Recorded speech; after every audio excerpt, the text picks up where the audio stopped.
Shalom Bapak Ibu Saudara yang dikasihi oleh Tuhan Yesus Kristus. Sukacita dan damai sejahtera Allah kiranya terus melimpah di dalam kehidupan Bapak Ibu Saudara sekalian dimanapun Bapak Ibu Saudara berada. Mari kita siapkan hati kita untuk menerima kebenaran firman Tuhan saat ini. Mari kita berdoa. Bapa yang Maha Kudus, Allah yang Maha Mulia, kembali kami mau mendengarkan kebenaran firman-Mu. Bapa, berbicaralah bagi kami, sampaikanlah isi hati-Mu.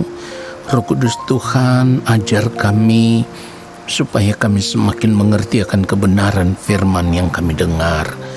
Di dalam nama Tuhan Yesus Kristus kami berdoa. Haleluya. Amin. Saudara yang dikasihi oleh Tuhan Yesus Kristus, kita akan bacakan kebenaran firman Tuhan. 1 Yohanes pasal yang kedua.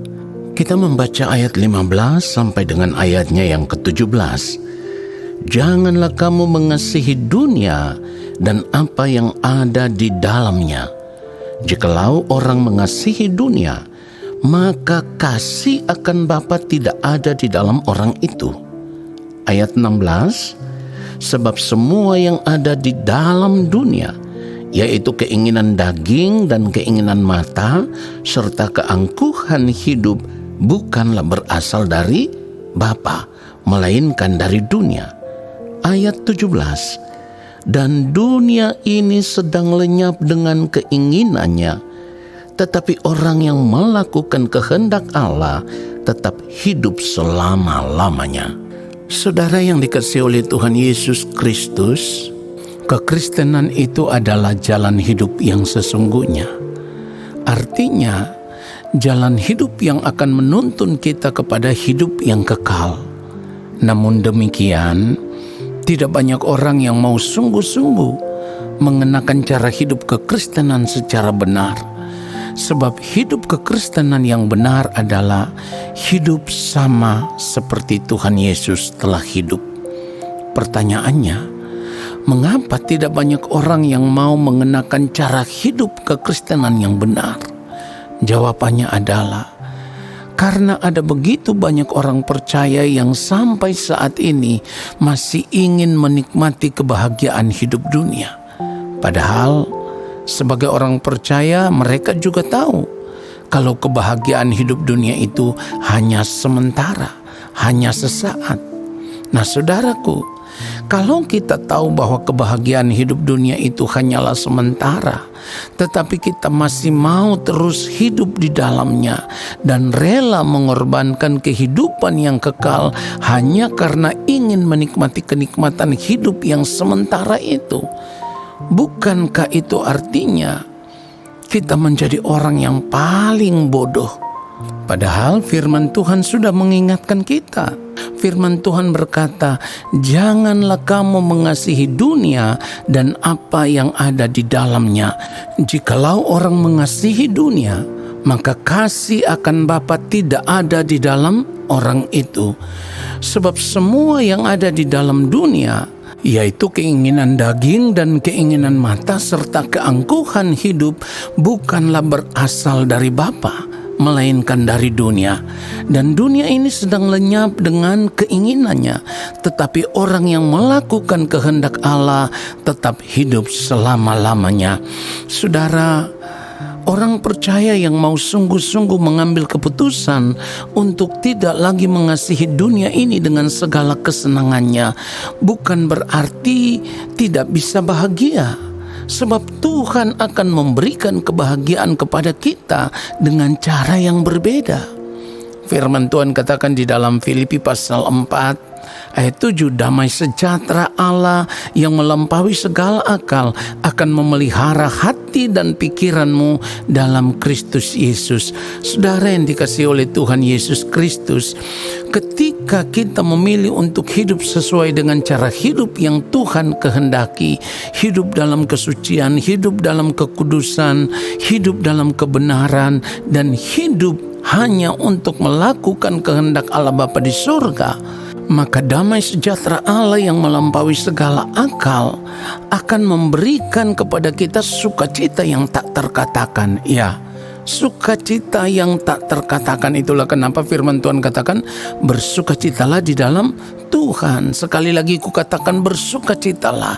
Saudaraku, ini artinya sukacita kita bukan karena kenikmatan hidup dunia yang sesaat, yang sementara, tetapi sukacita kita adalah sukacita yang penuh dengan pengharapan, karena kita tahu ketika waktu Tuhan tiba, maka kita akan menikmati sukacita surgawi yang tak terkatakan, yang tak pernah berakhir sampai selama-lamanya. Saudaraku, memiliki cara hidup seperti ini akan membuat kita tidak merasa khawatir dengan apapun yang akan terjadi. Sebab kita tahu bahwa apapun yang akan terjadi, Tuhan tidak akan pernah meninggalkan kita. Saudaraku, ada begitu banyak orang yang khawatir dan bahkan kecewa kalau mereka tidak bisa menikmati keindahan dunia ini dengan segala kesenangannya. Nah, pada akhirnya orang-orang seperti ini akan rela meninggalkan Tuhan demi kenikmatan dunia. Nah, sebagai orang percaya, kalau kita tahu bahwa kenikmatan dunia itu hanya sementara, karena seperti firman Tuhan sudah katakan, dunia ini sedang lenyap dengan keinginannya, maka terlalu bodoh, saya katakan terlalu bodoh kalau kita harus menukarkan kehidupan kekal dengan kenikmatan yang hanya sementara. Orang yang sungguh-sungguh merindukan Tuhan akan lebih mempercayai janji Tuhan dan terus setia menanti-nantikan Tuhan, karena mereka tahu janji Tuhan itu ya dan amin. Mari kita lihat apa yang Tuhan Yesus katakan. Yohanes 14 mulai ayat 1 sampai ayatnya yang ketiga. Janganlah gelisah hatimu, percayalah kepada Allah, percayalah juga kepadaku. Di rumah Bapakku banyak tempat tinggal. Jika tidak demikian, tentu aku mengatakannya kepadamu. Sebab aku pergi ke situ untuk menyediakan tempat bagimu. Dan apabila aku telah pergi ke situ dan telah menyediakan tempat bagimu, aku akan datang kembali dan membawa kamu ke tempatku, supaya di tempat di mana aku berada, kamu pun berada. Saudaraku, kiranya kebenaran ini semakin menyadarkan kita untuk tidak lagi hidup mengasihi dunia ini dengan segala kesenangannya, dan kita mau menjadikan Tuhan satu-satunya kesenangan hidup kita. Ya, satu-satunya kesenangan hidup kita. Tuhan Yesus memberkati kita semua. Amin. Mari kita berdoa. Bapa yang Maha Kudus, Allah yang Maha Mulia, kami bersyukur untuk kebenaran firman-Mu ya Tuhan. Dan saat ini kami mau mengambil keputusan untuk meninggalkan dunia ini dengan segala kesenangannya, karena kami menyadari sungguh kehidupan di dunia ini adalah kehidupan yang sementara, dan kami merindukan kerajaan-Mu ya Bapa. Oleh sebab itu kami mau memilih saat ini untuk berjuang, tetap hidup di dalam kesucian, hidup di dalam kekudusan, dan hidup di dalam kebenaran, supaya semakin hari hidup kami akan semakin berubah, semakin hari pribadi kami akan semakin berubah, sehingga kami semakin hari semakin menjadi sama seperti Kristus. Inilah kerinduan hati kami ya Bapa. Kami mau memilih untuk meninggalkan dunia ini dengan segala kesenangannya, dan kami mau melihat bahwa di dalam Kristus kami akan berada bersama-sama dengan Bapa di sorga, di dalam kekekalan, jika kami berada di balik kematian nanti. Di dalam nama Tuhan Yesus Kristus, kami bersyukur untuk kebenaran firman Tuhan ini. Haleluya. Amin.